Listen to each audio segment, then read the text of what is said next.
Back to Harambe's Heroes podcast. We've got some cool stuff to talk about finally. It's been a minute, but before we get rolling into all that cool stuff, let's kind of go around the board, introduce some people. There's a new guy on the podcast.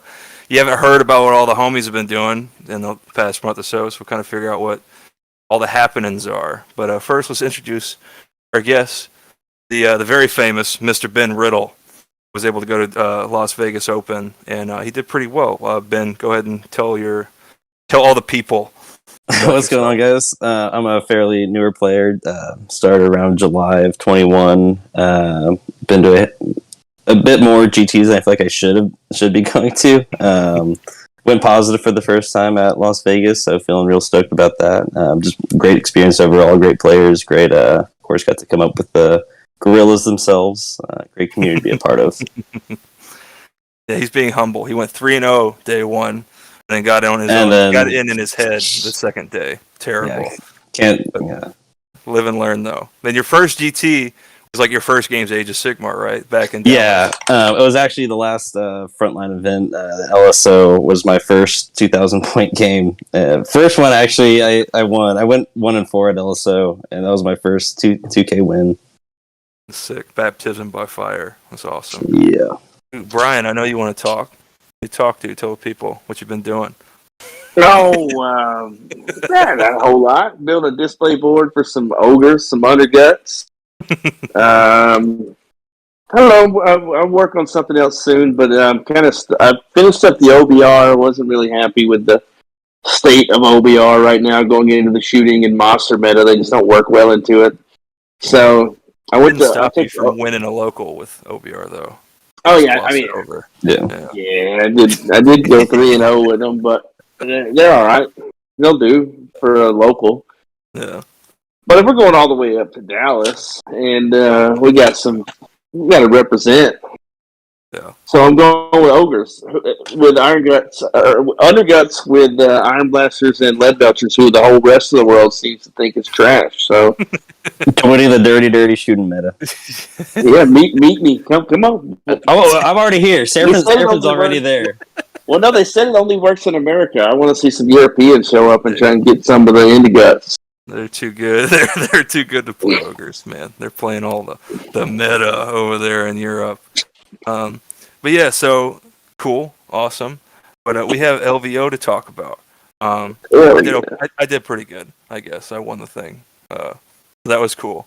I'm sure everyone's, excited to hear about, the secret tech of Living City. It turns out moving after you shoot pretty good. And yeah, we can kind of get into our games. I'll start with my first game. I played a guy, Dan from Tucson, who also plays Skaven. I remember Dan from Tucson because Daniel Dawson also plays Skaven in San Antonio. So that's easy for me to remember. Yeah, Dan from Tucson, great guy. And his list had a lot of really interesting tech to it. He went really monster heavy. He had Thanquil and a Verminlord Deceiver, and he had the monster, the Hell Pit Abomination, and then he had the Verminlord, the Forge World one, the Warp Maw, something like that. Warp Maw, yeah. Yeah, some crazy name. It deep strikes out of the Nullholes, which was a really cool little ability. We played on First Blood. That was the first mission of the LVO pack. And we had a nice little back and forth. I was able to put him on first turn, so I just kind of waited him out, let him expose his material, and then was able to get my Fulminators into what I wanted, which was 2 Verminlords. Took both the Verminlords off the board, and we kind of talked the game out from there. The matchup for his army into Living City is not great. It'll be kind of a common theme as we go through the games. Living City's really, really strong, and Skaven isn't quite at the same power level right now, but he played really well, played super cagey, and then kind of exposed when he had to, and the dice just fell my way. So I was able to beat Dan from Tucson. Game 1, great opponent, and was happy to play him, hope to play him again. That was kind of my game 1. How'd your game 1 go, Ben? It was a pleasant surprise. I had a mirror match, another Thunder Lizards guy. It was funny because it was another Thunder Lizards mirror match, like a couple tables down from us. It was just, from what I heard, it was just mirror matches all around the room. It was convenient because I knew all his tricks because all of his tricks were my tricks. Yeah. It's good that you guys, you Seraphon players, get paired against each other, though. It's about Right, so time. thin us out early. Yeah. No, it was great though. He ran Bastiladon, which I run enough to know what they succumb to. Right.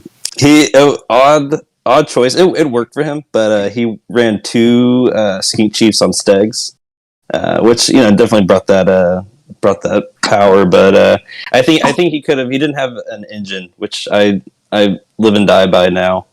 Yeah, especially in that matchup, you just aren't doing enough damage to kill each other, so the healing's super crucial. Yeah, and I always say every time I use the engine in Vegas, I say the engine is the slot machine. You can't not bring the slot machine to Vegas. Yeah, that's awesome. But yeah, pulled the win against him. It was a great game though. Nice. That was round 1. Round 2. What was the mission? Round 2. That was power struggle, right? Power struggle. Yeah, it was power struggle because I played daughters on mission 2. Yes, it was 5 objectives. The corners in the middle. Yeah. Yep. And then you couldn't hold them until turn 2. You had to hold them consecutively. Yeah. And I got to play Oliver Dempsey from the Canadian Worlds team. Great guy, even better player. And he had Doc, which was one of the things. 2-drop Doc specifically, and that was one of the things that I knew could give my list some trouble. And we had like a really, really tight game. He made me go first, which I hate doing. I only had to do in that game. For the whole tournament, I went second, 7 out of 8 games, which wound up being a really big part of my game plan, especially as the tournament extended. But he made me go first, and I picked at his Stalkers, his Blood Stalkers. He only had 10 because he had a little bit of a hybrid list where he had a lot of melee snakes too. And the crossbows kind of they were able to do a lot of damage to the bow snakes. They didn't get him completely off the board, but reduced it to like a 3-man unit, which essentially killed his ranged killing power, which wound up paying dividends down the game. But for that, he punished me appropriately. He went in. He had the Shadow Queen on his other flank, kind of just out there by herself, and she went in and collapsed my right flank, killed 10 crossbows, and took the objective, which was important. And then his melee snakes killed the crossbows because he was able to make an 8-inch charge, and he got in the crossbows, killed them. So I traded the crossbows for Bloodstalkers essentially. And then the way he set up, he pushed very aggressively into the center of the board, playing for the double, which was the right call. And then he got the double. And that was the only game I didn't put the dragons on the board. In hindsight, it worked I had them on the board. I'm lying.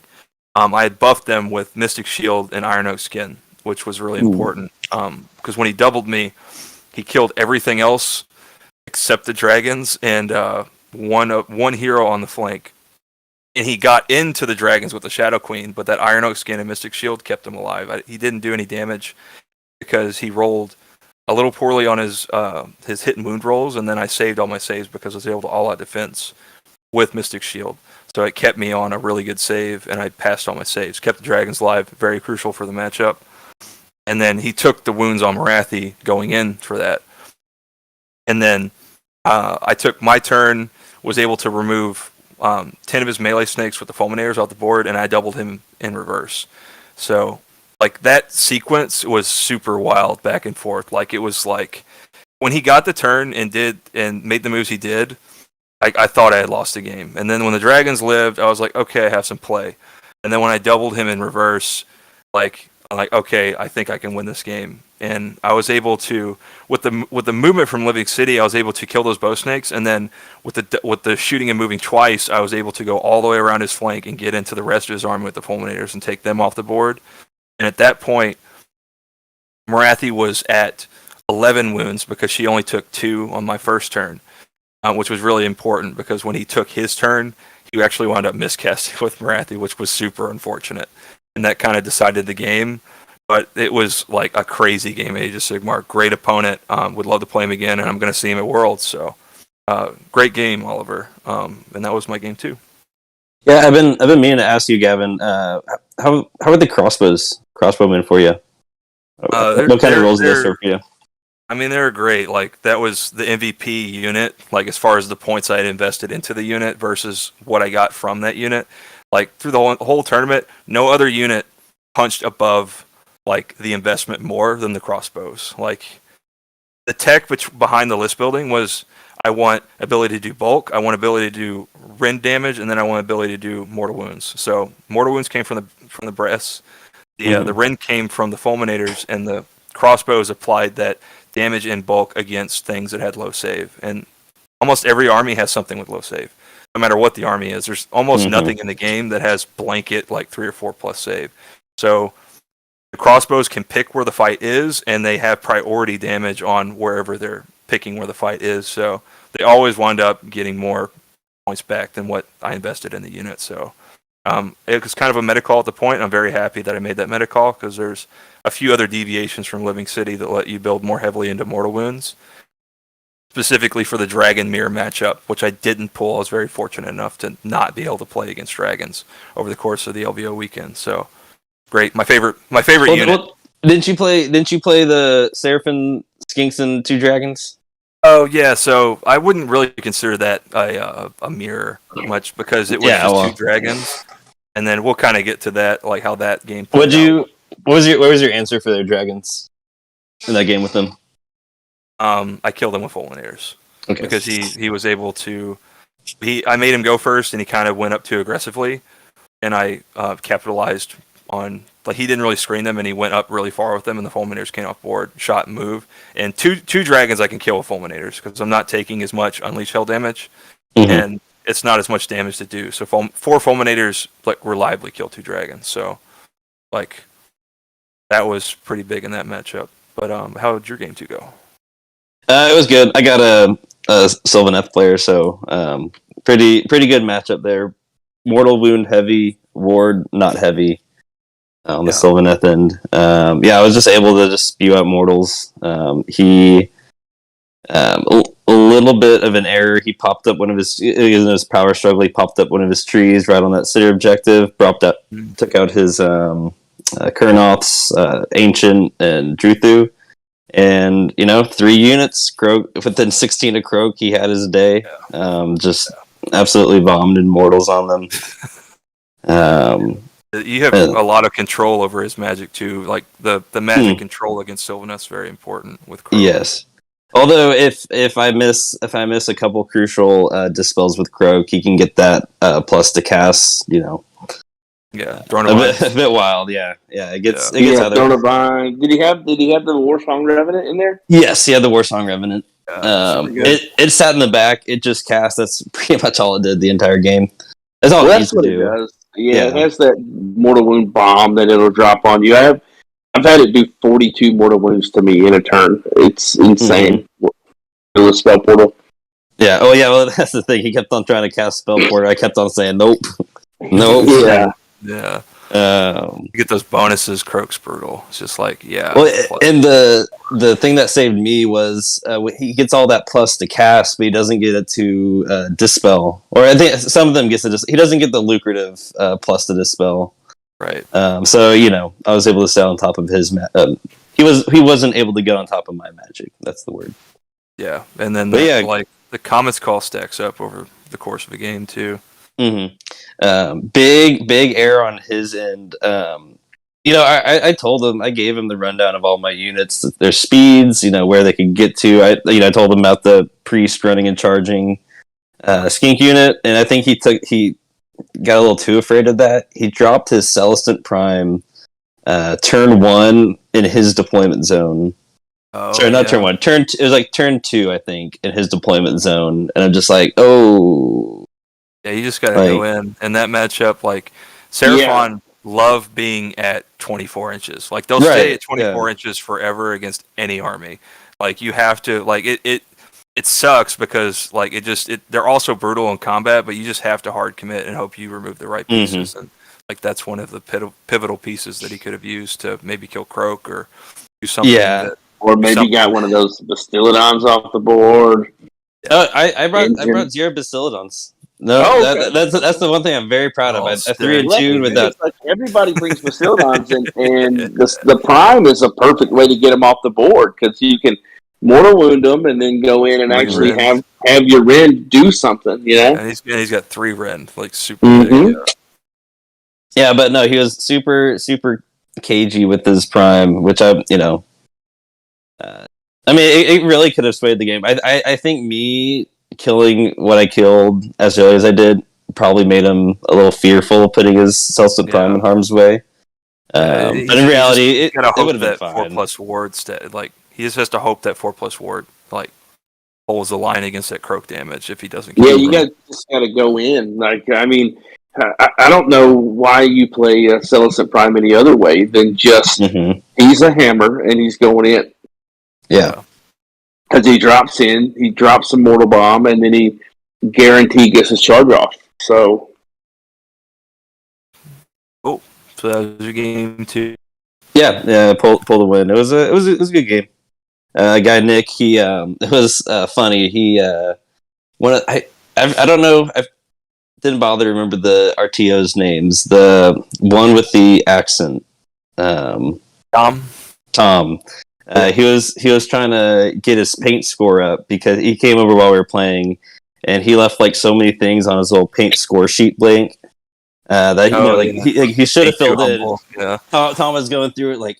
He's like, conversion bits. He's like, do you have anything converted? He's like, oh, no, I don't. He's like, do you have any swapped heads? He's like, oh, yeah, I have different heads here. It's like, you have conversions, you fucking idiot. Like, put it on the sheet. Yeah, don't be humble, man. Like, especially Sylvaneth, like, it's just a beautiful army stock. And if you put the effort in, like, don't be humble. Like, especially if you're bringing it to a GT, like, yeah, it's a man's army. There's someone talking in our local chat about playing Sylvaneth. Is like the pros to playing Sylvaneth is that you get to play Sylvaneth. The con is that you have to play Sylvaneth. Yeah. Cool. So that was game 2, and then game 3 to finish up the weekend. We're all kind of hanging out in the same place, which made it even funnier when pairings came up.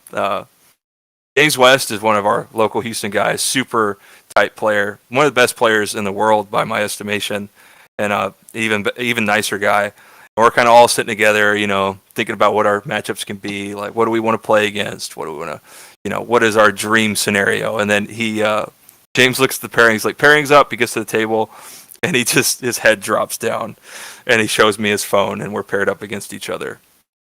And James and me always wind up playing at every GT, it seems like. And the last couple, the matchup and the mission have just been skewed in my favor very, very heavily, and that was kind of how our game went. We got the Vice, which is one of the strongest, if not the strongest mission that Living City has, and he had Blight Creek. So he had a Glot King and a bunch of Blight Kings, so a very slow-moving army that has no teleport threat. Slow-moving army has to go to the center of the board and walk into my shooting. And yeah, that's kind of how it went. Like I knew what his army did. I knew what his tricks were. So I set up and kind of just shot him, and then picked at his flank with the fulminators. And by turn 2, I was able to. Harambe's Heroes podcast. That is. Let me turn that off. Okay, that was loud. Yeah, so James, as our game unfolded, I kind of picked at his flank and shot his Glocken off the board. And we had a break point in turn 2 where if he had some rolls go his way and he had gotten priority, it would have been a very interesting game. But I got all the rolls I needed and got priority. And we kind of called it at that point because of just the nature of the way the armies matched up. But James actually wound up going 4-1 and finishing 19th. So super awesome placing with like a really new tech. Yeah, with the way James was playing, I think it's fair to say he would have gone 5-0 if he hadn't met you. Yeah, I think so. In hindsight, and I was hoping that he'd get back up into the top 8 because he's that good of a player. Oh yeah, I love the fact that his list was 3 models, 4 if you include the Plague Bears. Yeah, it was super crazy. He did have a beautiful converted the Stormcast Blight Kings. Yeah, he made the paint cut and actually got second place Renaissance Man too, which is awesome. He is when you think of a Renaissance Man, like he is that definition. Like he plays what he wants to play. He puts a ton of effort into painting, and he puts a ton of effort into playing. Like, he is the definition of a Renaissance man in our hobby. So, yeah, and I've learned a ton from him. He was one of the stalwarts when I came on to the scene in Houston. I've learned a ton from him as a player.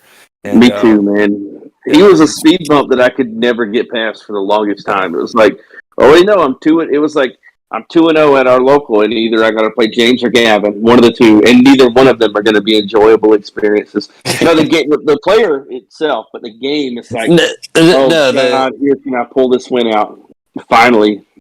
Yeah, yeah. And the James game is going to be the more favorable over the Gavin game, and that and there's sportsmanship goes. Yeah, I don't know. Both of them are. You better know your stuff when you go against either one of them. It's only because James plays what he wants to play all the time. Like, I play what I want to play sometimes, but James has never ever picked an army for army power ever. He always picks what he wants to play, and he always plays what he wants to play when he picks an army. So, great game 3. James was one of the main guys that helped bring me up in this game.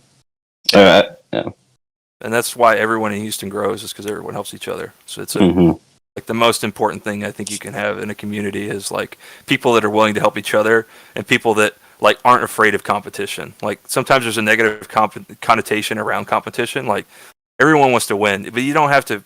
It doesn't have to be a negative cloud around winning. Like, you can all push each other to be better and all be happy for each other when you win. And like, I hope that everyone gets as good or better than me one day. Like, that's my goal. Like, it feels good to win.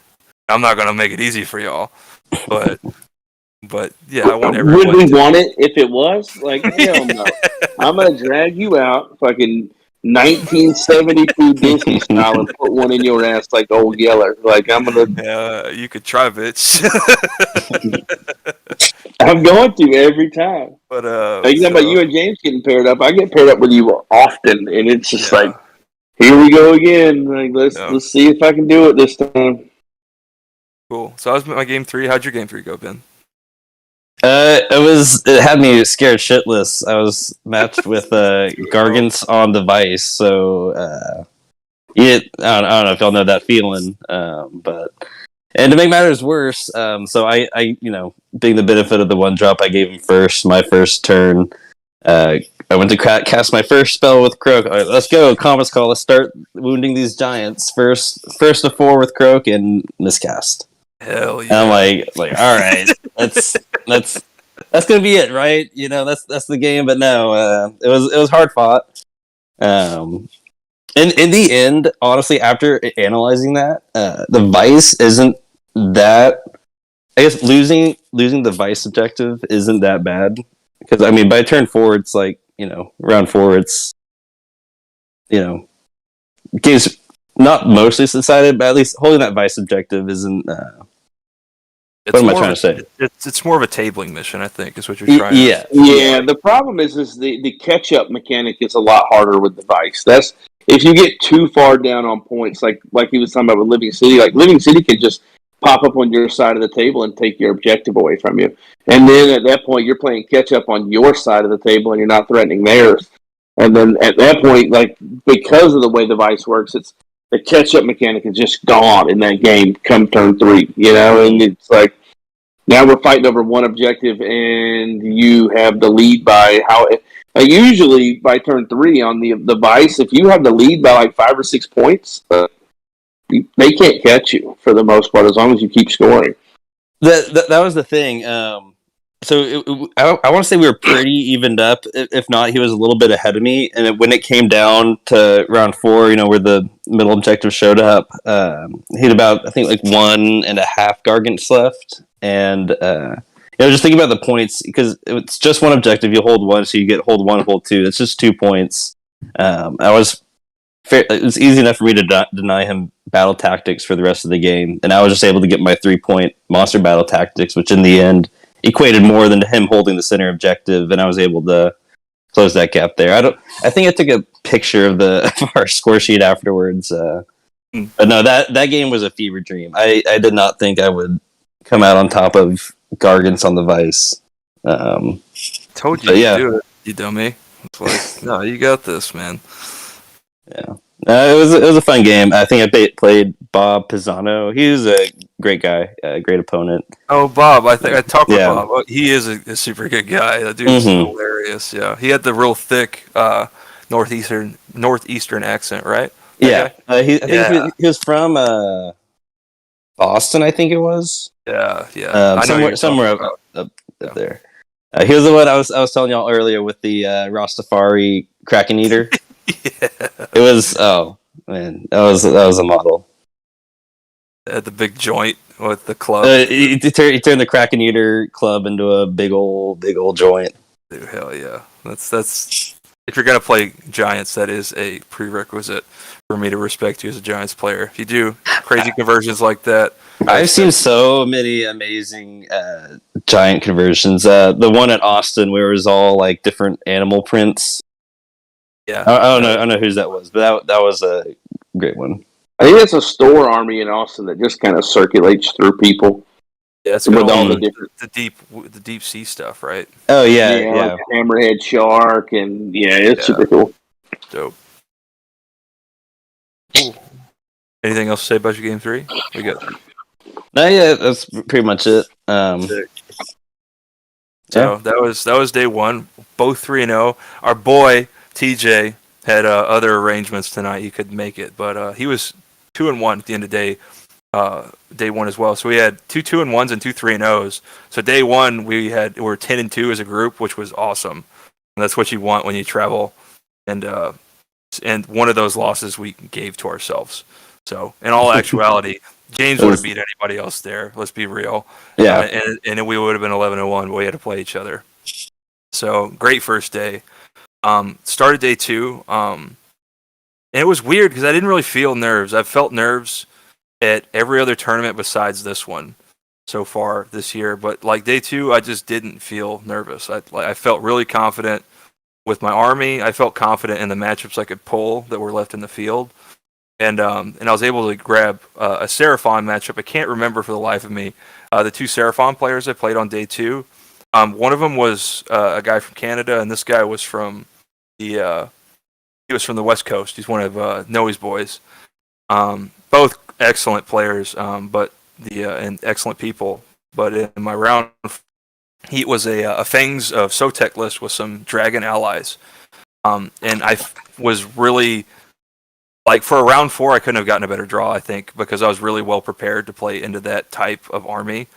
He didn't have Coalesce, so he wasn't reducing my damage, and he had a bunch of units to where if I could like pinpoint Scalpel, like take those units off the board, I was going to be in a really good position as far as the game development, and that's kind of how the game played out. I made him go first again. I think our 4th mission. I can't remember the mission. It was 3 tectonic interference. Tectonic interference. Yep. And that was our 3rd mission. And it's not my best mission, but it's not my worst mission either because how the objectives are laid out. There's 2 that are very heavily exposed to flank charges, which is what my fulminators wound up doing. I gave him first turn, and deployed in a way that denied him a lot of damage, and he actually didn't get.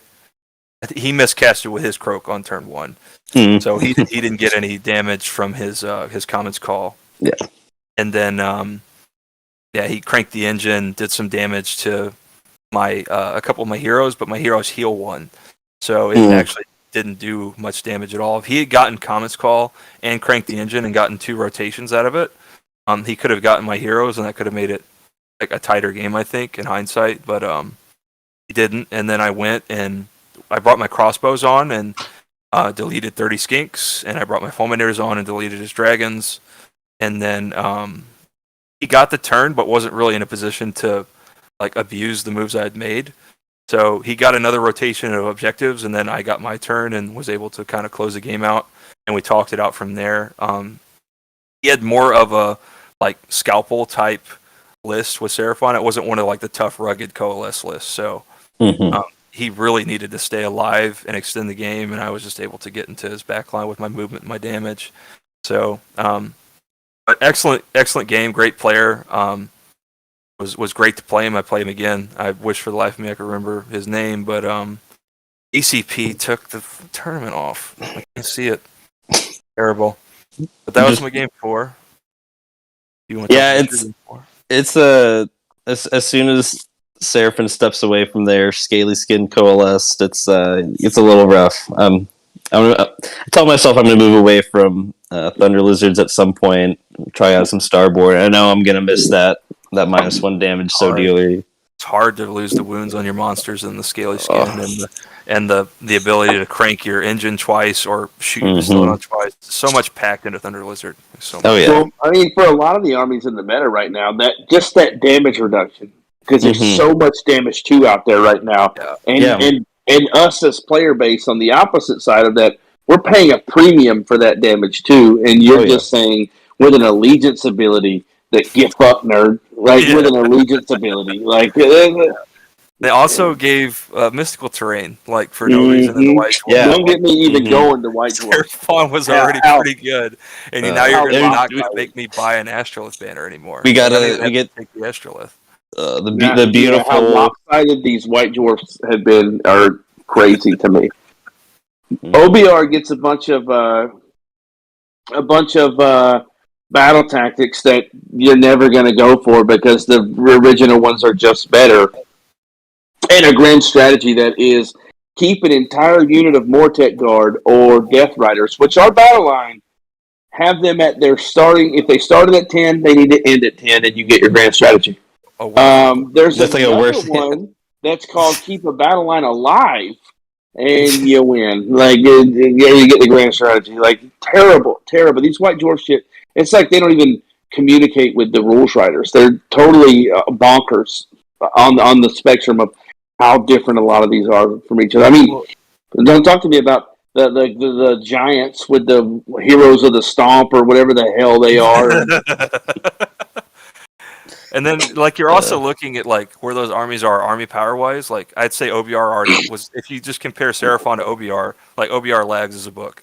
And so why would you give a better White Dwarf to the stronger army? It's very perplexing in hindsight. But that was kind of a tangent. Yeah, you're supposed to talk about game 4. Oh yeah, my game 4. I'm trying to avoid talking about it. This was the beginning of the end for me. I thought after Friday's Giants matchup, I said, "All right, I did my time. I'm done with Giants for the weekend, right? Right? No." It was another Giants guy. I think he was at the time number 1. I think it was a Dylan something. It was funny because it was the exact same Giants configuration as my game 3, which they're all the same. They're all the same. Yeah, it's the same. It's the 2 gate breakers, 2 war stompers. It's very cut and dry. I didn't pay too close attention to his artifact breakdown, but I put money on that artifacts and abilities were distributed the same way. Well, they changed now. Now they're reroll all saves, and one gets an arcane tome now. You're not supposed to tell them that. No one thinks that artifact's any good. They're still playing the other tribes. Don't tell them, Brian. Oh no! I don't want Giants to reroll saves. Come on, stop talking about it. They can take artifacts. It's just more sources of mortal wounds for me. But no, I just couldn't make my DPS check. I played almost. I played a really good game. I did it all. Textbook plays. I just couldn't get. Yeah, I played the game perfectly. He just to my ability. I did the things you're supposed to do, and dice just. I just couldn't get my damage out. Right? You either kill them or you lose, and sometimes dice just aren't going to go your way, and you're not going to kill the giant on the turn you needed to kill the giant on. I've had games where I table giants by turn 4, but it doesn't matter. They have 3,000 victory points already, and still lose. And I feel worse about it all because I had so much going for me. I felt so good about it. And I don't know why he did it, but they're really strict about terrain setup there. Defender's really setting up terrain, and I got Defender, and I nominated those 2 big old stone staircase platform thing. You know what I'm talking about, Gavin? Yeah.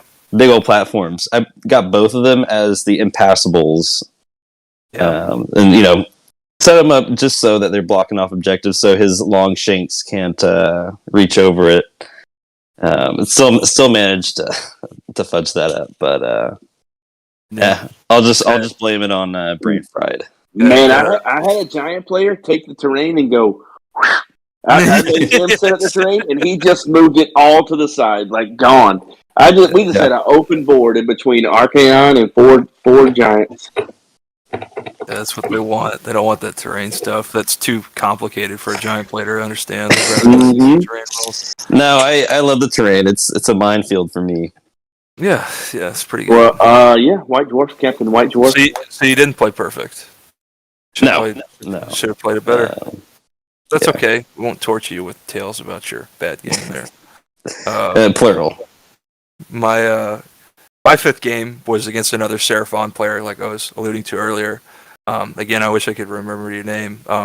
Canadian guy. The Canadians came down in force for this tournament, man. So I got to meet Ridge and Oliver and a lot of the other. I think Carl Ong is another guy. It's all Season of War guys, all on the national team. Yuri and then Levon, who we'll talk about later, are both also affiliated. Not part of Season of War. They have their own YouTube channel called Bulldog Hammer, but they're also on the Canadian Worlds team as well. But the Canadians came down in force, man, had a really good showing, and I can see why. Because I can see how they're really similar to our region in some ways, where they all kind of play each other. And if you're all it's like iron sharpens iron adage, right? Like if you have a lot of good players around each other that are all playing each other, they make each other better. And they all came down and had a really good showing as a group. And this guy, it was his first GT that he had played in, and he was 4-0 going into round 5 at one of the biggest tournaments in North America, if not the biggest one. And he had a really interesting list. So he had Coalesced, he was playing Gotrek, and he had Engine. None of the pieces that you would expect to see in a Seraphon list. He had like Skinks, and he had the Hero Chains, and then he had the Skink Chief and Engine and Gotrek. And he was uniquely equipped to really challenge my list in the mission that we played, which was Survival of the Fittest. So he made Gotrek one of his Predator units. And I just can't do anything about Gotrek if he doesn't walk into my crossbows. And that's what wound up happening in the game. Like, I just left Gotrek alone on the flank. I'm like, you can have that flank. And I chose the other flank as the point of contention and kind of played around in the center with models and just held board, held serve in the center with just trading units or board control, and he would kill him. I'd trade another unit, he'd kill that. And then I just fought for the flank. I made this flank my flank and let him have the other one. So he wound up having to walk Gotrek into the center, and he had his other monsters skewed to the other flank, and I was able to kill all of his monsters, kind of clear that flank off with my crossbows and my fulminators and my dragons, and I cleared that flank off, took control of the center, and we got extended into the game. Turn 3, I deleted the flank that he had control of, so it condensed to the side that I had more control of, and kind of bled the game out with my scoring. I wound up missing a battle tactic in my round 4, or the player turn 4, which in hindsight maybe could have come back to haunt me a little bit, but what wound up being the deciding factor, we tied on points, but he didn't get his grand strategy because I killed all of his monsters, and I got mine. He didn't kill my battle line, so I won by 3 points. And it was great game, great player. Happy to play him again, and I was really happy for him going 4-1. He really wanted to be in the top 8, but I wanted it too, so got there instead. And that was my round 5. So great 5-0 through days 1 and 2, right where I want to be. Was super stoked, and that's kind of how my first 2 days went. How did your tournament wrap up, Mr. Riddle? Oh, I was through 4. I was all giddy because I'm like, ooh, did I go all of LVO dodging Storm Drakes? Because up until then I not seen a single Storm Drake. I'm like, ooh, am I gonna be clear for the weekend? No. It was, I forget his name. I know who you played. So you Yeah. played Joe Cryer, and he is Yes. the stalwart of the hyper-competitive Age of Sigmar scene. One of the best players on the scene with one of He the was- best yeah. armies on the scene right now. So you got a nightmare matchup. He was an So excellent he player. went from Wind Spirits to All Dragons. Like, Yeah. Oh, yeah. That's Joe Cryer, man. Like that's his brand. He'll tell you if you ask him to. He's like, "Yeah, I'm playing the filth. What are you gonna do about it? What do you want from me? Like I'm a thug." That's yeah. Joe. He had 6 Storm Drakes. As if that wasn't enough. 4 Fulminators. Yeah. What was the hero that gave out, had an aura of a 5-up ward, Stormcast? I don't know. Gardas. Gardas Steel Soul. Oh, he had Gardas in there too, huh? So the Mhm. there's at a ward, huh? Oh yeah. And No, then Steel Soul. That's a different guy. It's Gardas, Mm-mm. something else. whatever it is. And I then think it's Gardas, the one doing the hero Yeah. landing. Yeah. Mhm. Yeah. Oh yeah. Yeah. And then is it Knight Draconis, the Storm Drake hero? Yeah. It was a pretty filthy list. That was my first time playing against Storm Drake just at all. So it was, it was a simultaneous learning experience. It was a pretty one-sided match for the most part. First couple of rounds we kept the score pretty even, but it was just once he got his dragons in, it was just the main thing. They weren't as scary in close combat as just those mortal wound spitting was. Especially for Coalesce to bypass. Oh, Mhm. for Coalesce. Damage Yeah, they're negation, 1 yeah. damage. Yeah, like who Yeah. cares? Are you gonna kill 9 skinks? Yeah, he did his damage to skinks. He wasn't measuring his success by skink kills. It was Stegodon kills. Croak was honestly one of my best answers for the Storm Drake, because every time I throw out a mortal spell, he'd 4-up ignore. I'm like, all right, we'll roll it again. We'll keep on throwing mortal spells until one sticks. Yeah. I did manage, despite losing pretty bad. My personal victory was, besides the Knight Draconis, I killed every other battle line Storm Drake. So that was my personal You win. got them all, dude. There you go. Yeah. But yeah, it was a great opponent. Good learning experience. That's what I'll label all my losses now. Learning experiences. That's the right way. That's the right attitude to have about them. That's absolutely the way to have it. Mhm. There's a little bit of like sarcastic meme in there, but like Yeah. that's the best way to look at it. Oh yeah. Before we But get yeah. into the championship run, I was sitting here at 1:30 in the morning building Noblars, wishing I was at LPO. And I was like bored. All my boys that I normally talk to at 1:30 in the morning were in Vegas. And so I was like scrolling through the other Discords, and I see that the Austin Weird Knobs are going to go to College Station and to play there. And I was like, oh, they're coming too close to Houston for me not to go get some of that ass. So at 2:00 in the morning, I go wake my wife up, and I'm like, "Hey, I'm going to College Station in the morning."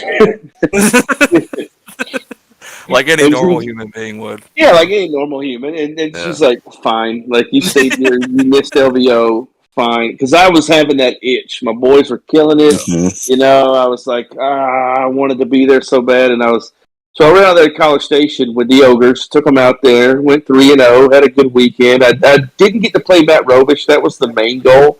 I wanted to see Matt Robish. If you guys haven't heard this name, you're lucky yet. He's one of the best players that I have ever seen on a tabletop. Yeah. And I wanted that game, win or lose. I just wanted it because I truly feel the more of those type of players you play, the better you get. And went out there, and I think he and I tied on victory points for the overall tournament. But I think he was a little better. He was fully painted. I had the 20 knobs that I had finished at 2 in the morning, and kicked those out there. So he got the win of the overall tournament. But it was a great weekend to see the guys. Like, that's the number one part of going to these tournaments, is you see the people that are your friends on these different chat groups and things like that. But when you get to see them in live in person, it's so much. It's a lot of fun, and that me coming from, and then Gavin also coming from a military background, that camaraderie we had there. That's kind of a lot of what AOS is for us. It's like win or lose. It's just kicking it with the boys and having a good time. But it was a good time to go out there and see the. And Ben is in College Station. I'm in College Station right now. Went to Vegas, and then I went to College Station and replaced him.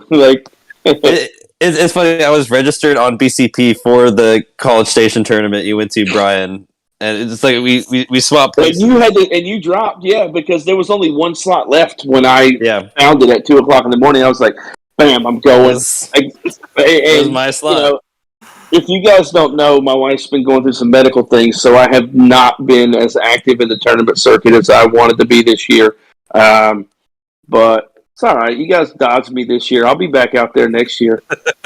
I will say, Brian, I appreciate you and all the awesome folks coming down to college.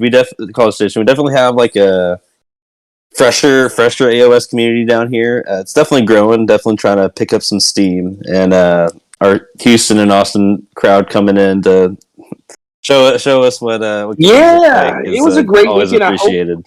I hope they didn't get discouraged. Because the players that showed up, it was like, not like I don't want to toot my own horn, but it was me, Matt Robish, Jeffrey Viscitis showed up. Like there was a lot of really good players that showed up there. Randy's really good. Those other guys that were there that came are really good. Dimitri was there. Like some heat came from finding a stronger field at a local. Good luck. I challenge you to. Yeah. Some heat came to College Station, but it was a great time, and I'm glad. I needed to scratch that tournament itch. I was going in fucking insane watching my boys kill it, knowing that I really wanted to be there. But she had recently started chemo, so I just could not go all the way to Las Vegas with her being, the potential on that stuff is you get sick at a moment's notice without warning. So I have to be able to be there. Yeah, 3 kids. So I had to come home. If anything, it was like it's an hour away. She was, and I have quite possibly the most supportive woman on the earth.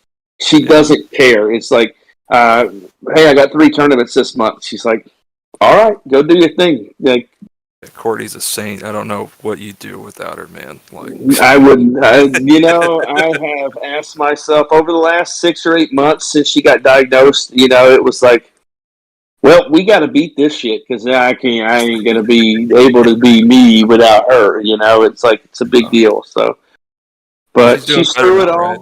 Yeah, almost. I mean, we may possibly one more surgery coming up, but mostly that will be reconstructive. So.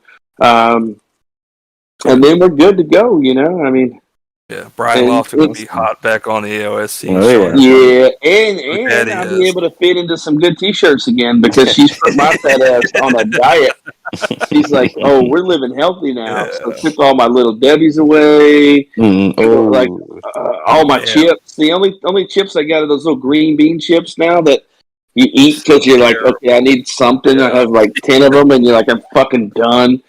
I was like, I'm hungry. She's like, here's some turkey jerky, motherfucker. That's all you get. Rations. So y'all watch out for next season because Daddy's home, dude. Yeah, I'm coming back. I will say, Brian, one of our local guys in College Station, Colt, he was the Ogre guys, one of the Ogre players you played. He took a picture of your little gun line deployment, and he had our College Station chat like perplexed at it, just like what? Ogre staff these models? What the hell is this? I've never seen this before. Yeah, ogres can shoot. Turns out. Yeah, he was playing Thunderbellies, and I was like, okay, I'm just not going to be near a board edge where Mornfang can come charging down my throat.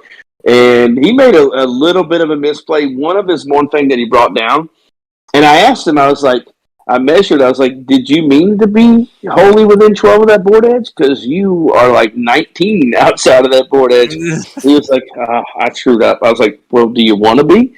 He's like, no, I messed up and I need to fix it. I'm like, okay, well, then they're about to get iron blasted back to hell. Real bad. Like, My army plays really well into monsters, except Seraphon monsters, because they reduce all my damage and are like they have like a -2 save versus fucking shooting and Yeah, all that like normal stuff that Seraphon totally need for show. yeah, like we're And gonna be Infinite just heal him back up. It's great. we're just gonna be a 2+ save versus shooting all the time. And if you got some really good shooting, we'll go all out defense too. Like you want to play games, like go ahead and bring some -3 shooting up in here and see what we can do. Yeah. No, it was a good weekend, and that game, that guy was awesome. I mean, he was like, I told him I was like, I'm sorry. I hope it didn't jade your experience because he got walloped, and he was like, no, man, like outplayed me. That was great. I mean, I hope he had a good time. I hope I didn't ruin his tournament experience. But from the sounds of it, from our game on the table, I don't think he was upset by it. But you never know how somebody's going to be when they get away from the table. But sounds like he was. No, Colt's a great guy. He's just starting his Grave Lords collection, so he's bringing them out soon.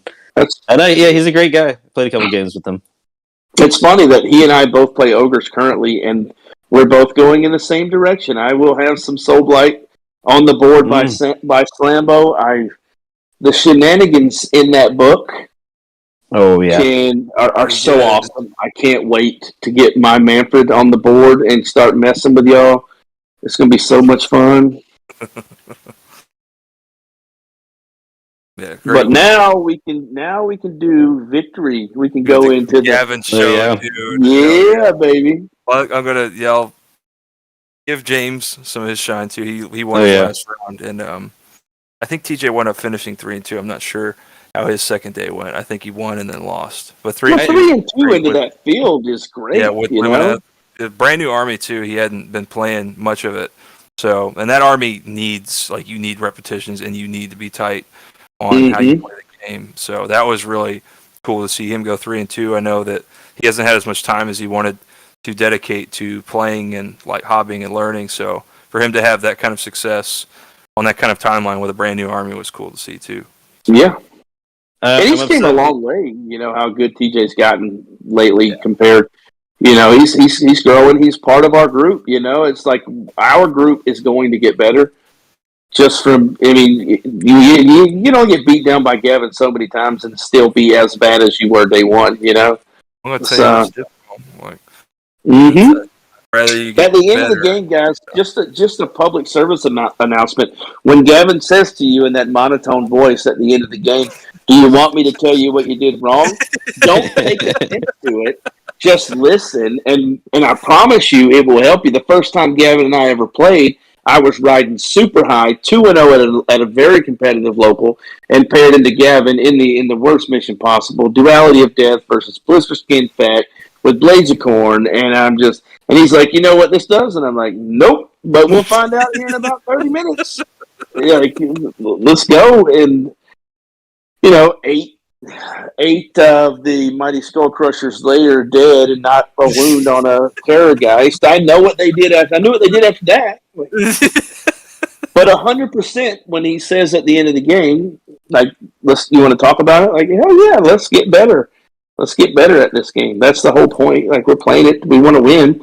We want to have fun, but we all want to win. Let's not kid ourselves. You're going to spend the hundreds of thousands of dollars that it takes to invest in this hobby and not try to actually win sometimes, There's nothing wrong with trying to win. Just do it the right way, and if you take a loss, everybody takes them, man. Just shake your be happy for them.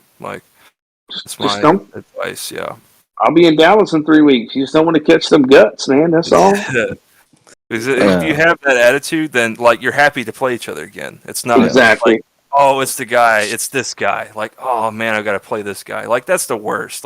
You never want that to be your reputation. You want to be fine. This is going to be a tough game, but it'll be a good game. Let's get better. And when your opponent rolls well, I'm laughing with them. Holy shit! I've gone in at New Orleans. I went into your Zangors, 10 Zangors with Varangard, and didn't kill them. And it's all you can do is laugh at that point. It's whatever. It's a dice game, It's Yeah. Just don't take it. Just don't sit there and be that guy that complains about your opponent's dice the whole time. That's a drag. Yeah. Agreed. But I've said all this nice stuff. It's my victory lap time. Now victory lap time, baby. Not to rain on your parade, Gavin, but I do wish we had at least TJ or James here to talk about their doubles run. Oh on, yeah, they played Sunday. With Tom Guan, our newly christened Harambe's hero, the first outside of Texas, Mr. Thomas Guan. Was able to team up with you guys and play in that doubles tournament. I hear they did pretty good. Didn't win though. Terrible. Got to be better than that. Like, second place, not an option. But okay, back to the main event. Yeah, well, they had a lot of fun. I'll continue with what I want to. It's my victory lap, dude. I'll do what yeah, it is. He'll do what he wants. They did a Glotkin, they did Marathi, and then they did Teclis, and that was their teams. It's 1,250 points. So it looked like they had a lot of fun. But day 3, man, I've never done a third day cut at a tournament before, and I wasn't nervous for it, but I could feel it physically, man. Like, my joints were shot. Like, I felt old going and like prepping for it. The sleep was good, but it was like a completely new experience on that end to feel that physically drained before even playing my first game on day 3. But once I got locked in, man, like I was able to like put that in the peripheral, and then like it was just like any other games really. Like, which again, like it was weird to not feel nervous because I think it felt like I should have been more nervous than I was at this tournament. Like where I was and like against the people I was, but I just wasn't. And I think it's because of all the game repetitions I get against all of these, all the people that I do in Texas and in the other tournaments I've been. Like, I think that's kind of what it was. Just kind of trying to think my way through it. But like I played Matt Robish on game 5 at a top table, and I've won by 1 point. Like, once you play those kind of games, like you just like you have that as like a measuring stick, and I'm like really grateful to have those games in my experience. Like, well, yeah, we play locals where terribly, but no, we got a local where you'll show up and you'll have Gavin Grigger, Zachary Kennedy, James West, Matt Robish, Jeffrey Viscottis. It's just going down the list. I'll be there. Evan Miller will be there. A lot of you that are probably going to see this know that name. Like, our locals are cutthroat.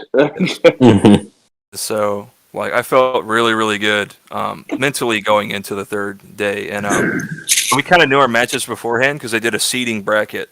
So they did 1 and 8, 2 and 7, and then so on and so forth. And it was like a playoff bracket. So you played the other side of your bracket if you won.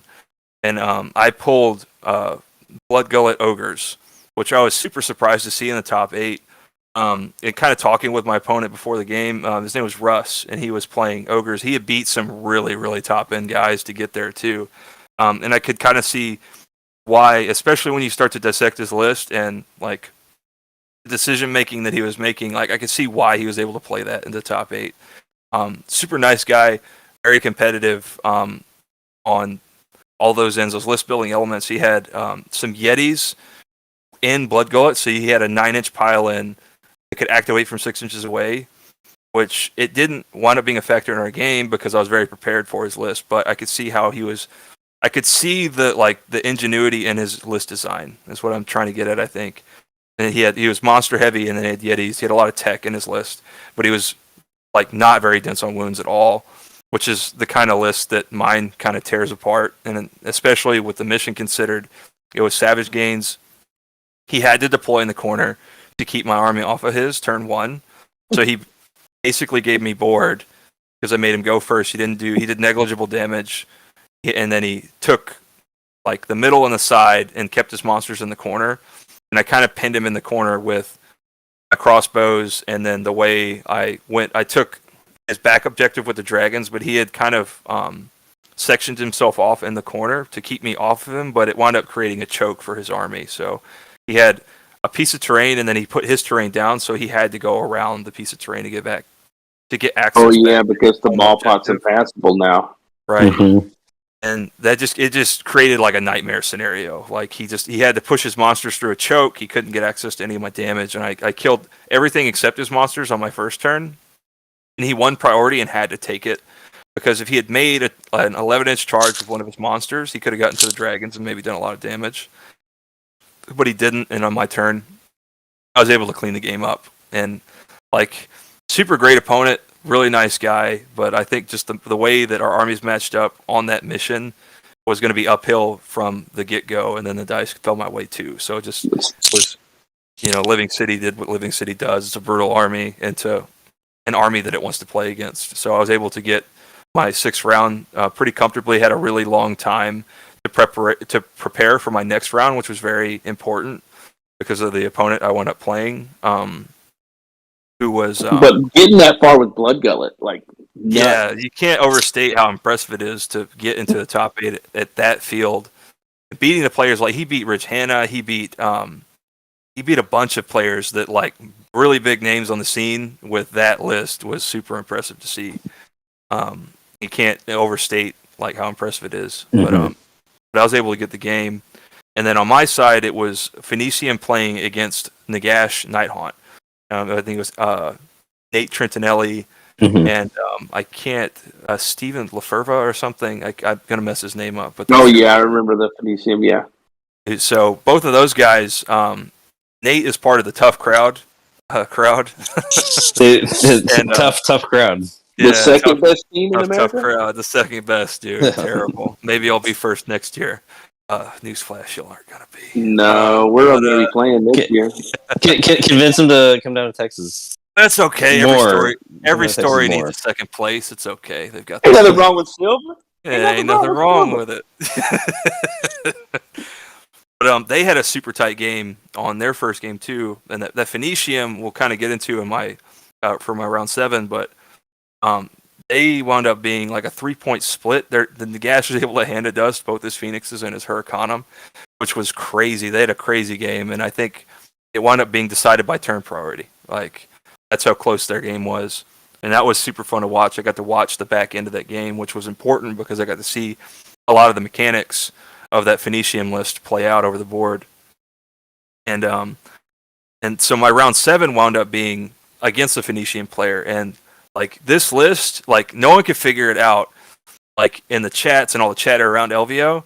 But I'll try my best to explain like the genius behind this list because it really is like it's so much better than you think it is, and then however good you think it is, it's that much better over the board. Like he has his Phoenixes deployed around his Phoenix Guard, so you have Phoenix Guard and Hunters, and you have a -1 wound bubble. In addition to all of the damage negation that those Phoenix Guard do, you have a -1 to wound bubble on top of that, and when they die, they fight on death. And when you're going into these units, he has assassins that he can pop out of any of his units on the board. Anything that has 5 or more models in cities, he can pop these assassins out on the board in any way he wants. So he can use them to hold onto objectives. He can use them to stop your pile-in movement. He can use them to attack your units if you're charging into 2 separate units. He can force you to make really tough decisions on your sequencing when you're doing your combat damage. It's super, super interesting build. And those assassins combined with fighting when they die are crazy because like they do mortal wounds when they wound, and if anything dies on that phase, everything in his army gets +1 to hit and wound. So when those assassins die, he gives the rest of his army +1 to hit and wound. And those assassins get to fight when they die. It's a very interesting mechanic. And but the mission really, really favored me. So we're going in and we're playing power and numbers. So you can burn these objectives starting turn 2, and they scale up based on how many battle rounds you hold on to. And he was higher drop than me, which is very important for the mission setup. He deploys very defensively. I make him go first, like I've done all the way up until now, and except for my second round opponent, which is very important for Living City, in my opinion, because of the way you sequence your damage, and the way you attack your opponent's army, you have to expose your units. So you want to threaten with a double turn if you're going to expose your fulminators, because it can go really bad if you engage with fulminators, don't get what you need, and then they double you, or they win turn priority and get the turn, and you lose fulminators, you've lost your hammer, and now you're struggling. But I make him go first. He takes board, plays very conservatively, which is probably the right call because he keeps me off of his objectives if I'm doubling him. And I take my turn, I shoot him at range, and I collect same points from the board and shoot him from range, do negligible damage. But then I win turn priority, which is very important. I'm not sure what he would have done. We didn't really discuss it afterwards, so I would like to have known if he would have taken the turn or not.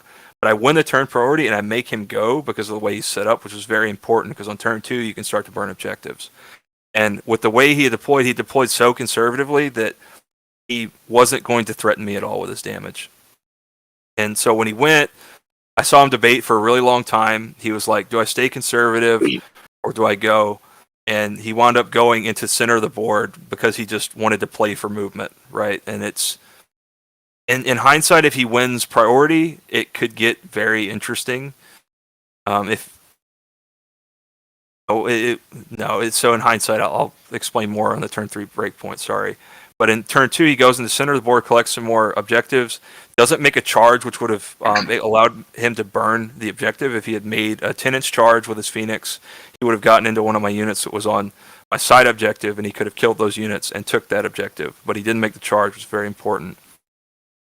And so he just collected from the board and didn't do any damage to me again on turn 2, and then it rolls to my turn 2, and I go all in, right? So in my head, I'm preparing to burn all my objectives, and I'm preparing to burn as many of his objectives as I can. And with the stipulation that if he wins priority and takes it on turn 2, I can burn another one of his objectives if I can't get them all. So I drop the crossbows on his back flank, and I hero phase move the dragons and make a charge into the center of his army and string out a little bit. And then I thought about the fulminators a really long time, and in hindsight, I misplayed the fulminators 100%. But I brought the fulminators down and behind the center objective, so I could, if my crossbows flopped their damage against the Phoenix Guard on the side objective, I had to kill all 10 of these Phoenix Guard to get that objective because I was able to tag that objective with 1 or 2 crossbows. And I wanted redundancy there to get that objective if those crossbows and my other shooting couldn't kill those Phoenix Guard. So I put the fulminators in the center, preparing to take that objective or attack the center if I was able to get that objective. But in hindsight, it's a wrong call. I'll explain why once I go through how the rest of my turn played out. So I kill that, I take that objective, and then I play the fulminators into the center of his army, and the dragons are piling into the one on the far right side. And he made some really excellent plays here to kind of keep himself in the game where he was.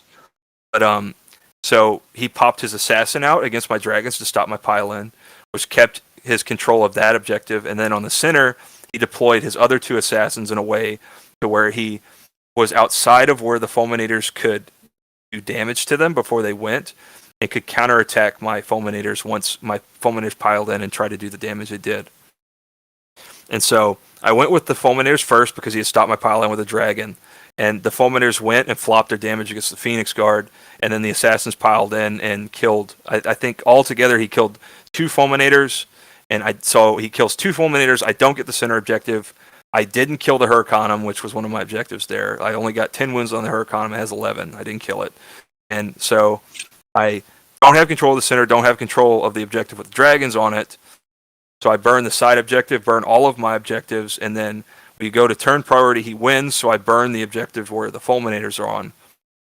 In hindsight, if I had played those fulminators in conjunction with my dragons on the other flank, I could have just burned both of his flank objectives and then burned the center objective no matter what. If I get turn, I could have burned it, and if he takes turn, I could have burned it in that way too, because of the way the turn 3 burning objectives works. But I didn't. I misplayed the fulminators, and I burned a center objective. And he took turn priority. At this point, he knows he has to play to hold out on this objective for the rest of the game. Like, he has to have this objective at the end of the game to have a chance. And so he cleans up the fulminators. The fulminators are off the board, and he condenses his army into the back corner. and he starts attacking my dragons. The dragons had Iron Oak Skin and Mystic Shield, was very crucial in the combat phase because he got both of the phoenixes into those dragons and was able to get a lot of he was able to force a lot of saves on the dragons, but I had a 2+, so I made a lot of 2+, kept 2 dragons alive, and we roll back to my turn. I retreat the dragons in preparation for my turn 4 and bring some other units up. And then I win turn priority on turn 4. I condense onto that objective. I burn the objective and I win the game. So very, very close game in hindsight. And he was able to punish my misplay of the Fulminators, but I think the mission just favored me so much that it was going to be uphill for him for the start. But seeing how he played that army and how those army mechanics works, it makes a ton of sense as to why he was able to win a GT earlier in the season and place where he placed. Because he played the army as tight as he could, I think. Maybe he had some commitment issues on turn 1 and 2. If he commits harder, it changes the game structure a little bit. But I think the right call was what he did, which was he's trying to bait my Fulminators out and trade into them favorably, which is what he wound up doing because I played them wrong. Mm-hmm. But super awesome game, really great guy. Would love to play him again. That list is it's so much better than people think it is. The people who are keen on what that army does, you still don't know how good it is until you see it over the board. So great opponent, was awesome to see him place 3rd, and that was my round 7. The way the other side of the bracket shaked out. So James O'Brien was another member of the Tough Crowd. He had to play a guy named Levon, and his last name I'm going to butcher it, so I'm not going to say it. But he's originally from Georgia. He moved, not the state Georgia like Brian, the country Georgia, and he he moved. Him and his brother moved over to Canada and have lived there for a little while. And they both play and have a YouTube channel called Bulldog Hammer. And his brother was there too. Had played. I think he went 3-2 or 4-1. Wasn't able to make top 8. And I could see in between rounds he's really, really helping Levon a lot. And later we discussed, and Levon's a pretty newer player to Age of Sigmar, so it was really, really impressive to see him do as well as he did. But in his first round, it was him versus James O'Brien, and James O'Brien's list was the traditional Gardas with Stormdrake Guard build that I was really afraid of playing. All through the tournament, I was hoping to not draw it, didn't draw it. And then once we got to the top 8, I was really hoping somebody would take it out for me because I wasn't sure how to deal with it. I think that in hindsight, if I get a turn priority and get all my damage to spike, I think I have a chance there, but it's a turn priority roll, and I don't want to play a game where I'm playing for a turn priority roll. That's unideal. So him being taken out by Levon on round 1, they had a really close game. I think a 3-point game was very important for my progression to the final. And then and the other side of that bracket was Noah from the Worlds team. He's actually my coach for Team America. Awesome guy. If you haven't met Noah, he's one of the best human beings you could meet, and just as good a player, if not better. And he was playing Bloodtooths at the tournament, and he had to play, I think, Migrink Ja. I don't know if I'm pronouncing his name right, but another really solid player over the board. And they had a really close game. I think Noah had a sequence to where if he had killed 2 Stormcast heroes with his Maw Crusher, he would have won the game. And he didn't kill either hero because he split his attacks and rolled like garbage. So that was crazy to see him drop that game to Migrink. I think they had a 2 or 3 point game, so very tight on that end too. And so those were the 2 winners of those games. And then Migrink and Levon had to play each other in round 7, and on that mission, power and numbers against that much wound density, it just Levon was able to just take him on bodies. I think was how their game played out. I wasn't able to watch all of it because our game went really long, but in what I've heard in retrospect, I think that's how the game went. He just didn't have enough damage to pass the damage check against zombies. So that was kind of the path on that side of the bracket, and then my side of the bracket was what I explained before. And so we go to round 8, and I get to play against Levon, and like I've been saying before, great dude. And then super tight over the board. we were both really eagerly awaiting that mission to drop. I was like, yeah, this mission is probably going to decide a lot as far as how the armies match up. And Feral Foray is like at that point in the game, like with the Vice off the board, like I couldn't have asked for a better draw as far as mission. So I was very excited and happy to see like Feral Foray be the mission that we play. And then it was actually streamed on the Honest Wargamer. His YouTube channel, we all got to watch it. which was super. That was awesome to be a part of that. I was able to lock in so much I didn't even really notice any of that going on. It's like all these other deficiencies in my life. Like I've got like one or two skills that are completely worthless outside of the game of Age of Sigmar, and it's the ability to play this game fairly well. I can hold a bunch of knowledge in my head, and then I can also block out a lot of posterior elements when I'm playing. And like they're completely useless as long as I'm playing Age of Sigmar. But they're very beneficial here, where I was against Levon in this game in Feral Foray. I was lower drops than him, which was super vital. And the way we deployed, I made him go first because he couldn't threaten any of my damage. And we talked about it after the game. I think that he would have been better suited putting all of his zombies in the grave and trying to make 9-inch charges into my lines to tie up those crossbows and then, put more pressure on my back objectives. He was really, really worried about the outflank pressure from the Fulminators, which in hindsight I can definitely understand, especially at that point in the tournament. You're running on fumes, you're fried mentally, especially him, where he's having to push all those zombies and all those models around on the board. It's very, very taxing. If anyone has had to play an army like that, it's very taxing to move that many models and manage that many bubbles. So I could see he kind of defaulted to the game plan he had against James O'Brien, which was a mistake because James O'Brien's list is much different than mine and what it can do and like the damage that it applies. So like James has a lot more mortal wounds packed into his list and then a lot more toughness packed into his dragons. He doesn't have any ability to really deal with zombies super well.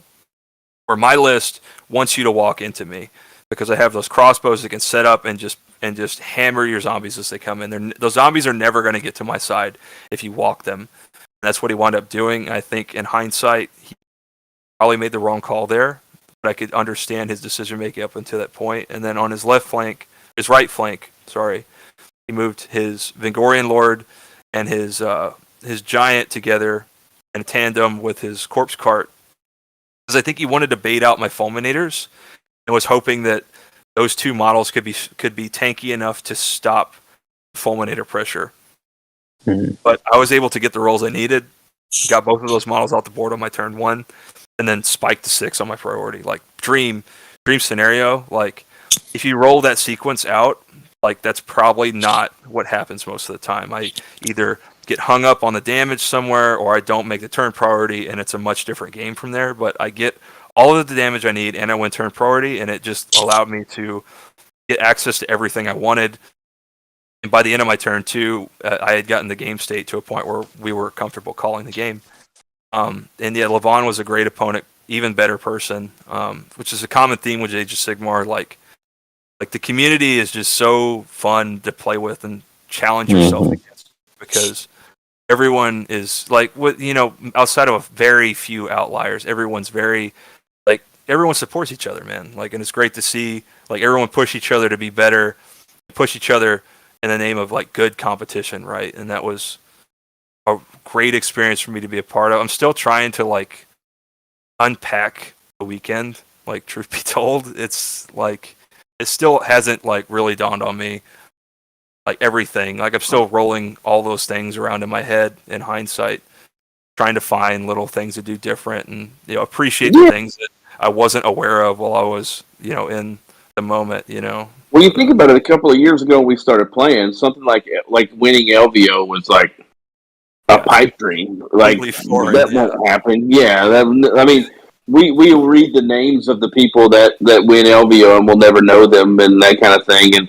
And out of that, that top 8 list, I know and have played 1, 2, 3, 4, 5 of the guys in that top 8. Like that's how great this community is, that we've got to know those people. But it was definitely, I can see how hard it would be to unpack it, because knowing those people and playing those people consistently is a pipe dream. It's like we didn't think coming into this hobby that we would be those people at some point. Yeah. So I guess we are those people now. So Come for me, yeah, you are. The cool. heroes are the reason I'm progressed as far as I have. Yeah. Well, you got. I mean, the only place to keep going is getting better. It's all we can do.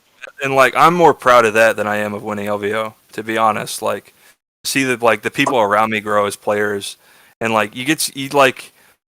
kind of talking about before the podcast, but I think we're all the same. And then we're all really good people. We just all have kind of shelled up because we're all kind of introverted. Most of speaking as a blanket across, not everyone's an introvert in Sigmar. Not Joe Pagano, not an introvert, but everyone's kind of introverted, keeps to themselves. So it's really hard to just take that step to oh yeah, we're the same. Oh yeah, you're pretty cool too. It's it's fun to hang out. Yeah, you lose that little bit of tension. It's if I talk to this guy, is he gonna be mean to me? Nah, probably not. We're all fucking nerds in there. We're playing with toys on the table, and we're paying thousands of dollars to do it. No one's gonna be mean in there. It's not. Yeah, but that's what I've learned over the course of the last years. We're just all the same, man. We're all just here to have fun and hang out with models, and it's it's super fun. It's the most fun I've ever had in my life doing anything. Not to get super mushy here, but it's great, man. It's like you're missing something in your life that you didn't even know was there. Mm-hmm. Absolutely, that's what it feels like. So. Oh yeah, I felt it over the last year, man. It's been our last 6 or 8 months. I got to go. I went to Jersey. We went to Jersey together, and we met a lot of people. And it was having a good weekend. And then I think it was right when I came back after Jersey when we kind of found out what was going on with Courtney. And obviously I need to be here for that, but you definitely feel it when it's man, I just want to be out there with the boys and having a good time. But you definitely, it's something that you miss as a part. It becomes a part of your life, not necessarily just a game that you play. Yeah. Oh yeah, for sure. I think we all. I don't know if you were playing when we all kind of locked down, but Ben. But when everyone locked down and we stopped going to tournaments, I really felt it in my life. In that 6 to 12 months where we just weren't playing, I really, really felt that impact that it had on my life there. Because in 2019, it's very similar to this year where it just escalated super quickly. We went from it went from a meme to we got really serious and put a lot of effort into traveling to the Texas tournaments, playing in those and doing well at those, and that was super fun. And then when it went away, I think we all kind of felt it as a community. Mm-hmm.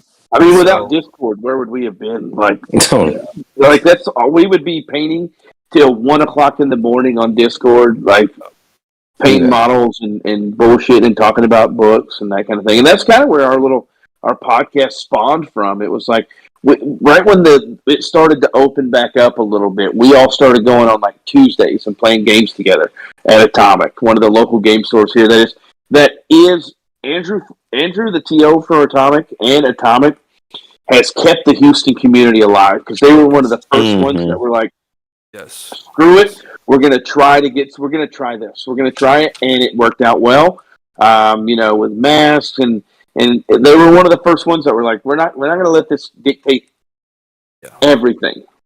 And we were there, and we had been talking about this podcast thing forever, and finally we were man, Gavin and I were trying to get this thing off the ground, and Evan, who's on with us right now, and again, you guys have probably heard the name Evan Miller on several of the other podcasts. Was the foot in the ass that actually got this thing going? Because if it was up to Gavin and I mean, we were like Zoolander, the files are in the computer, and fucking smashing computers on the ground and shit, trying to figure out how to make this work. Yeah. So, I mean, our community, and then the community abroad with all the other people that we've got to know, it is a huge part of just getting through the shitty times in your life, man. Like going through everything that I've been going through over the last whatever. Like getting out to an atomic local or at 2 a.m. deciding to go to College Station. It's just been it gets your mind off of how shitty every day is. Yeah. Sometimes. Yes. It's definitely way more. I did a lot of Star Wars Armada back during quarantine. I played it before, and then once we went on the lockdown, I played a bunch of TTS, and it's just it loses so much. It's just like nothing beats like actually going to a game store, getting on a table with people, and just that interaction. It's just like it departs from just another game at that point. Yes. Yeah, it's people. It's the word community can't be expressed enough. It's just the community of people is what makes this worth doing. If this was just a bunch of assholes standing around a table wanting to beat each other at a game, a lot of us would have gotten bored with it a long time ago. I could do that. We'd be 40K. Yeah, I could do that. Yeah, I could do 40. I mean, I could. It's just the community. It's fantastic. Just kidding, 40K players. You're not assholes. Don't take it personally. But y'all could probably be nicer to each other. Just hit the showers more often. Perhaps, maybe be nicer to each other. But that's what I would say, man. We're all the same. Just go out and play. Get over that awkwardness. We're all awkward. Just go out, play, and build your community, build your level of competition, and have fun doing it, man. That's the most important part. Have fun. And then try not to enjoy all of the interactions you have with your friends while you're playing. Like, don't lose sight of that, because that is the important part of going to a tournament. Like, we have team dinners, and as a community where we all come together, have dinner after each day, and those are my favorite parts of the tournaments. A lot of the time, like just sitting there and having conversations about each other, like finding out that Brian's a hillbilly from Georgia that crawl out of a trailer park and is somehow Age of Sigmar player. Joe Picano has this huge dick that he tells everybody about, apparently. And just little stupid things like that you learn about each other at these dinners is it's some of the best times that you can have, period. And it's all you have to do is just go do it. Just go do it. That's what I would say. You said he and I were similar. If he's got that big old fat honker that he likes to tell everybody about, we are similar. It's like we're like twin brothers that were born in other states. I like it.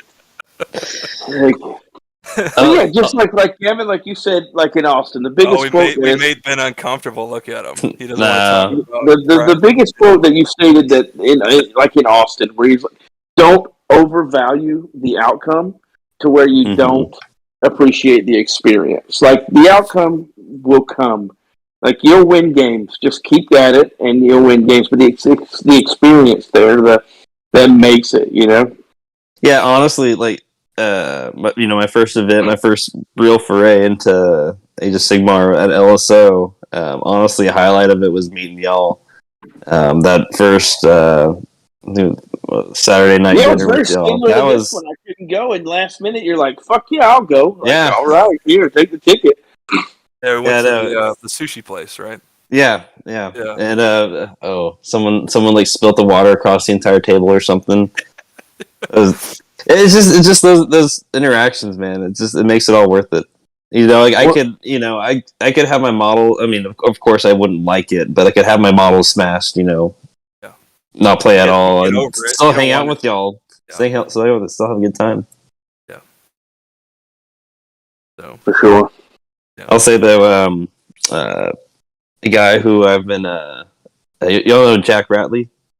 Oh yeah, I started. He was one of the first guys that I've been regularly talking to, and I always fill him after games I have over here. He'll fill me on his games. It's nice building those relationships. It's and Jack's one of those hidden Houston guys that hasn't made his way out of Houston yet too. But watch out.